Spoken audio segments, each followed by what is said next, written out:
Hey students, it's your instructor Anna Otto. I'm here to give you a quick overview of middle childhood. Middle childhood is covered in chapters 9 and 10 in our text, and as we'll see, the ongoing pattern, the first chapter will talk about physical development and then cognitive development. The second chapter in the age period will talk about social emotional development. With middle childhood, we're talking about the years of 6 to 11 roughly.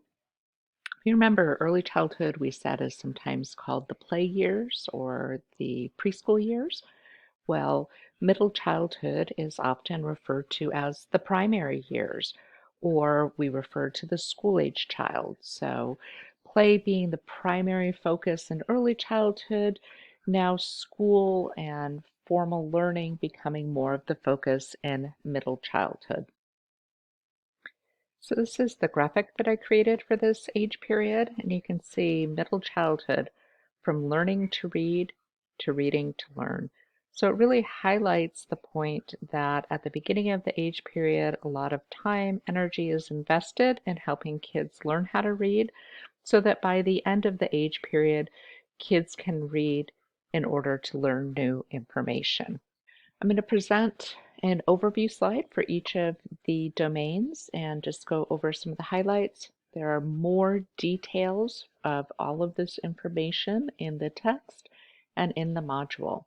And so starting up at the top here, physical development is slow and steady until the end of the age when the prepubertal growth spurt starts, particularly for girls. Girls on average starting their prepubertal growth spurt about 2 years ahead of boys. So an interesting sex difference, on average, boys are bigger than girls at the beginning of this age period, but once that prepubertal growth spurt kicks in for girls, girls on average are bigger than boys by the end of this age period. Still slow, steady, regular growth for the most part, though, again, until the very end for girls. Bones and teeth are also continuing to grow and change. Bones are lengthening, ligaments are loosely attached, so kids are very flexible typically in this age period. And with teeth, if you've ever been in classroom, you've maybe seen something along the lines of the Lost Tooth Club. So it's very common for kids to lose those baby teeth and replace them with those permanent teeth at the beginning of this age period. And by the end of this age period, most kids have most of their adult teeth in place. The brain is slowing in terms of its physical growth. So remember, by 6 years of age, kids on average had about 90% of the mass of that brain developed. The last 10% then growing, developing, laying down over the period of middle childhood, so that the physical structure of the brain is about 100% of its adult size by the end of this age period. However, that doesn't mean that the brain doesn't continue to grow and change and mature. In fact, it continues to specialize, that lateralization. We saw in early childhood that the left hemisphere was particularly active. That's slowing down a bit, relatively speaking, in middle childhood. And the right hemisphere, we see continued growth throughout the childhood periods. And then, of course, remember that prefrontal cortex not fully maturing until much later. In terms of health and nutrition, it's important to differentiate between acute and chronic illnesses. Acute illnesses are those short-term illnesses, so think of things like a cold or a flu, versus a chronic illness, which is an ongoing illness that needs to be managed. The most common chronic illness that affects this age period is asthma. And unfortunately, here in the Central Valley, we have a higher incidence of asthma than in some other places. So asthma has both a genetic connection as well as an environmental connection. Malnutrition and obesity are also talked about in this section. When we think of malnutrition, oftentimes we think of those just heartbreaking images of children in developing countries in Africa that just aren't getting enough food. And that certainly is a very tragic form of malnutrition, but truly that form mal means bad. And so malnutrition is bad nutrition. And in The US and other developed countries, the most common type of malnutrition or bad nutrition is actually obesity, where kids are getting too much food, where they are eating unhealthy quantities of food or types of food. And that can also have very serious health implications. And there's a video I ask you to watch in the module, and certainly more information both in the module and the text about that topic. Motor skills, those big muscles and movements and small muscles and movements, those gross motor skills and fine motor skills. Gross motor, kids are getting more flexible with better balance, greater agility, and more force as they go through this age period. Fine motor, think more of the drawing and writing skills, pairing some of that motor development along with some of the cognitive development, and we see great improvements in terms of kids' skills. In terms of sex differences, boys on average tend to have the advantage in most gross motor skills other than those involving balance, so skipping, hopping, where girls have the advantage. Girls on average having the advantage in fine motor skills. Interestingly, while there are physiological differences evident between girls and boys, they are not enough to account for the general or overall differences in skill that we tend to see. So certainly a complex combination of nature and nurture. And then the last thing I have here, play, I think is interesting because play really crosses over all of the domains. There are physical changes that lead to differing types of play. There are cognitive changes, particularly that perspective taking and be able to think about things from another person's perspective. And then also social and emotional implications of play. So it's kind of an interesting um, area that crosses over all of the domains. Moving on to the second half of chapter 9, so cognitive development. We start with Piaget's concrete operationals stage, or Piaget talks about this age as the period of concrete operations. Operations, those logical applications of rules. And so kids in middle childhood, in terms of their cognition, tend to be logical, but they're not yet abstract. They can't think about things kind of beyond the world as they know it. So even if they understand a rule, they have trouble applying it in a situation that doesn't make sense based on what they know about the world. Conservation is one of those areas where we really focused in early childhood about the errors that kids made and the idea that kids could be easily fooled by changes in external appearance. By middle childhood, kids aren't so easily fooled. But it's not that they go to bed one day unable to conserve and wake up the next day able to conserve. Rather, they develop the skills over time, starting with the easiest type of conservation, conservation of number, and then developing the ability to solve those more complex conservation tasks. And so we call that the continuum of acquisition. And as I said, kids are concrete but not yet abstract. So they have trouble thinking about things in ways that don't make sense in the world as they know it. Information processing, researchers see many of the same differences in kids' abilities as those who align with Piaget, the main difference being to what they attribute the changes. So with Piaget as a stage theorist, we're looking at qualitative differences, changes in kind of nature or kind, and connecting them with new ways of thinking about understanding, interacting with the world versus information processing, which is a continuous approach, looking at the same underlying skills, but seeing changes being attributed to improvements in processing skills, gains in processing skills, getting more efficient, getting more practice so things are more automated. So it's not that there's something different, it's that they're just better able to perform certain types of tasks. They're able to hold more information because they need to put less cognitive energy into some things that are now more rote. Memory strategies are those strategies that we use to help ourselves remember. Specifically, rehearsal, organization, and elaboration are talked about in the chapter. Memory strategies aren't something that kids typically naturally start to use, but with encouragement and coaching from adults, parents, teachers in their lives, kids will start to use some of these strategies to help themselves remember important information.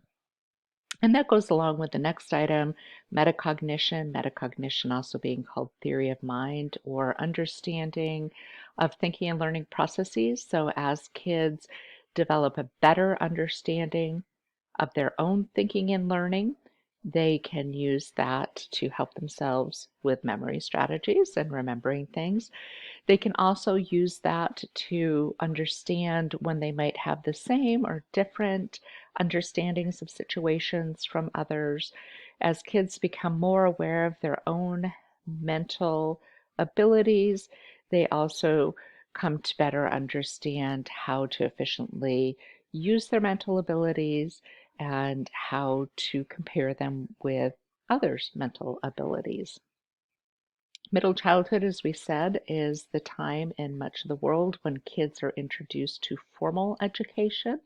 So, formal schooling becoming an important source of information for kids. And we learn about teaching kids reading and math in particular in the chapter, and the differing or almost competing approaches to doing so. So, with reading, phonics versus whole language. Phonics being about teaching kids those very small language blocks, if you will. So sounds and how to put sounds together to make words. Whole language then being about immersing in a language-rich environment. There are some that would argue that phonics is the most important, some that would argue that whole language is the most important. Anytime you have two extremes like that, the honest truth is probably somewhere in the middle. And so giving kids the basic tools to break down language and then exposing them to language is typically the best way to teach kids to read. Similar argument with math, the idea of number sense versus skill and drill. So, do kids have kind of an understanding of the basic underlying relationships of numbers versus can they just sit there and crank out problems? Exceptional children. This goes along with the idea that we'll talk about in a little more depth with intelligence. So, IQ is thought to have an underlying bell-shaped curve, and at either end, so very low or very high, that's where we would talk about children that are exceptional. So children that had intellectual disabilities on the end, or children that have um, lower abilities versus expected abilities. That would be a learning disability. Those would be exceptional children. Those would be children that might be eligible for special education, for example. On the upper end, though, we would have those children that we would call gifted. And again, either side of that spectrum, anytime you're far out from the mean, is when we're talking about exceptional. Language is continuing to blossom in this age period, probably not quite at the same pace as what we saw in early childhood, but kids still adding a lot to their vocabulary, sometimes through formal learning, though even more so through just informal learning and their interactions with the world and activities in the world. And so there's actually a fourfold increase in language in vocabulary in this age period. Also important to differentiate grammatical development from pragmatical development, pragmatics being about that social side of language. And I'll talk more about intelligence at the end of the presentation, talk a little bit more about that. So our second chapter then, chapter 10, about social and emotional development in middle childhood, social and emotional development being about understanding self and interactions with others. starting with Erikson's theory, his stage of industry versus inferiority. Industry being about developing those skills that are viewed as important in society, inferiority then not feeling competent at those skills that one sees as being valuable. Self-understanding, we'll talk about self-concept or learn about self-concept and relatedly self-esteem, self-concept, how you see yourself, how you describe yourself, self-esteem, how you feel about that. There's discussion of mastery orientation versus learned helplessness, so academic attributions, or to what do you assign your success or failure. And related to that is this idea of growth versus fixed mindset that Carol Dweck and others have put forward. Emotional development in middle childhood, kids are able to start seeing things as more gray, less black and white. They're able to start using outside information. So the self-conscious emotions are also increasing. Self-conscious emotions, those that have not only that tied to the internal state, but also a connection to outside of self. So how others see things like pride, things like shame have to do with not only how you feel, but how you perceive others might view a situation. With moral development, there's information about the development of prosocial altruism and antisocial aggression, as well as some information about the development of prejudice. A couple of good videos in the module, as well as information in the text. With peer relations, if you remember back to the very first module and that grid activity, what we put into middle childhood, emotional and social development, was the idea that peers become increasingly important.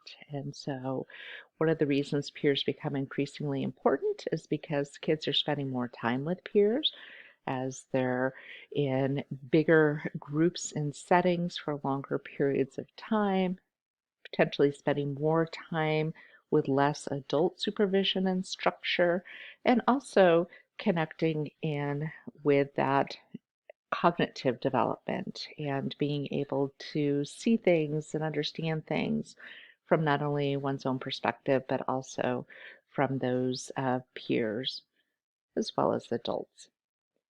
Gender is interesting. We've talked about the fact that, gender and biology aren't the same thing. Certainly there's overlaps, but gender is that social construct of what it means to be male or female, what it means to be a boy or a girl. In early childhood, kids are pretty black and white in their understanding. By middle childhood, they see more abilities to take on different kinds of roles and more of an understanding of this idea of gender as a social construct. Now, understanding that girls can do things that might be seen as more boy-like or boys can do things that might be seen as more girl-like doesn't always mean that kids are accepting of it. Just because they know they can do it doesn't mean that they're necessarily okay with violations of expectation. And in particular, kids and society in general tends to be less accepting of boys who violate expectations, gender expectations. Think about the terminology even. If you think of a girl who is interested in more quote unquote boy activities, we will sometimes refer to her as a tomboy or something along those lines. Nothing too negative, but if you think of the similar term for a boy, probably the nicest one I can come up with is sissy. And, don't know any boys who like to be called a sissy. And certainly there are, even more negative meaning words that are often associated with that. So with both sexes, they realize that one can do multiple kinds of activities, Particularly toward the end of this age period, though, we see boys more often aligning with those gendered expectations and more strongly tying to those gendered expectations than girls. Family influences, right? Different things discussed here, but in particular, that idea of parenting style, which parenting style leads to the best overall outcomes, right? I already gave you a clue before. Authoritative, so leads to the best outcomes in terms of school performance, the best outcomes in terms of peer relationships, the best outcomes in terms of self-esteem. So this is the last thing I want to touch on. This relates to your assignment for this module. So looking at intelligence, IQ, intelligence quotient, IQ, of course, being an attempt to quantify or put a number to how smart someone is. IQ in the population is thought to follow a bell curve with an average IQ of 100.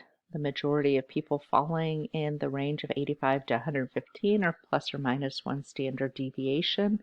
The further you go out from the mean, the fewer people you would expect to fall into that range. And then when I mentioned that idea of exceptional being at a tail end or at the top end, those would be individuals whom we would refer to as exceptional. There are different tests that are used to measure IQ in this kind of standard understanding. The Stanford-Binet, the WISC, for example. I'm having you take a classical IQ test on the site queendom.com, and it will take you through a number of different questions, and then at the end it will spit out a number for you. I ask you how you feel about the number it spits out at you, what your overall experience was like, how the items on the test measure to those that are common on an IQ test, and that's where I'll direct you to the book here. These different types of questions that are commonly asked on a standard IQ. And then I'll ask you to think about Sternberg and about Gardner. So Sternberg has a triarchic theory of intelligence rather than just having this kind of global intelligence that we traditionally measure and talk about. Sternberg talks about three distinct kinds of intelligence. Gardner then just rejects general intelligence and looks at 8 different types of intelligence that he thinks are underlying or and overlapping. Okay, take care.